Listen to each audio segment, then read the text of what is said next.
તો વલસાડની મુલાકાતે આરએસએસ વડા મોહન ભાગવત બરુમાળ ગામે કાર્યક્રમમાં હાજરી આપી હતી। આશ્રમના 25 વર્ષ પૂર્ણ થતા તેમણે ઉજવણી કરી। કાર્યક્રમનું આયોજન કરવામાં આવ્યું હતું અને ઉજવણી કાર્યક્રમમાં મોહન ભાગવત દ્વારા નિવેદન આપવામાં આવ્યું। તેમણે કહ્યું કે હું ધર્મ સાથે જોડાયેલા પાસેથી અનુગ્રહ લેવા આવ્યો છું। ધર્મથી મુક્ત આ દુનિયામાં કોઈ જ નથી, તે પ્રકારનું નિવેદન મોહન ભાગવત દ્વારા આપવામાં આવ્યું। સાથે જ તેમણે સત્યને લઈને વાત કરી કે સત્યથી ધર્મની ઉત્પત્તિ થઈ છે।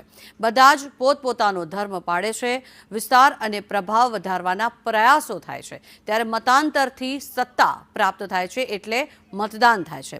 દરેક પૂજાની પાછળ આધ્યાત્મ છુપાયેલું છે, એ જાણતા હોય તો મતાંતર ન કરવું જોઈએ। આત્માનું સામ્રાજ્ય નથી જોઈતું, તેઓ મતાંતરણ કરે છે। લોભ અને લાલચ આપી मतांतर करवामा आवे छे। इतना बड़ा समाज है, प्राचीन काल से चलता आया हुआ समाज है। उसके महान संतों से लेकर तो सामान्य व्यक्ति तक सब लोगों में अपनी परंपरा के कारण ये धर्म का भाव विद्यमान है और धर्म का भाव जिनमें विद्यमान रहता है उनसे अनुग्रह लेना होता है, क्योंकि धर्म सब बातों को चलाता है।